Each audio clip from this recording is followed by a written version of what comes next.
Creatives YouTube channel, guys. This is Shivu. Today in this video I'm gonna tell you the top 5 mistakes are doing while submitting a claim online. So let's get started. The first mistake, first mistake is the father name. From your UAN account and Aadhaar account, you have to check the father name is matching or not. If it is mismatching also, the Aadhaar KYC will get updated.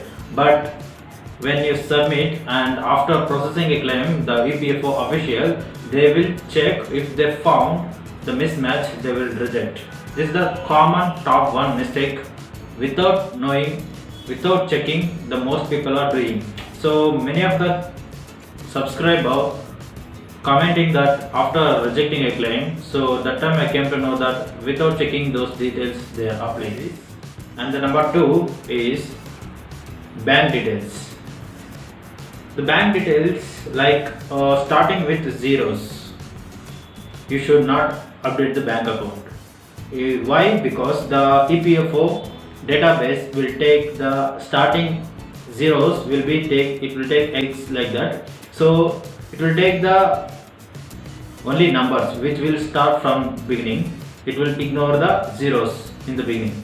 So it will send the bank details to the bank to credit the amount. So that time the bank will say the invalid bank details. So that time it will get returned to EPFO.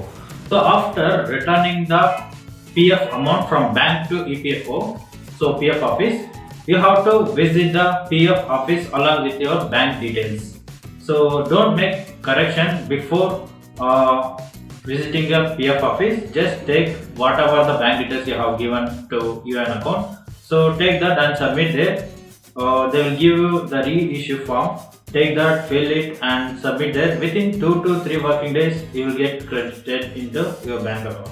The third point is you have to apply the PF Form19 and Pension Form 10C after completing 60 days. So from the date of leaving, when you left the company, after that you have to complete the 60 days. After that only you have to submit the claim.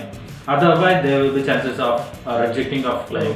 The fourth point is transfer the PF balance before applying a claim. So suppose you have 2 PF account under one single UAN. So you have PF balance from one company and PF balance in second company. So those both PF balance is under one single UAN, and before applying the second company, after leaving the second company, you have to transfer the first PF balance to second PF, means first company to second PF company account. You have to transfer the balance. After that only you have to apply. Otherwise you will not get the first company. To get that, you have to again join the new company, and after leaving the third means new company, you have to get the first company. And the last 5th point is TDS, tax deducted at source.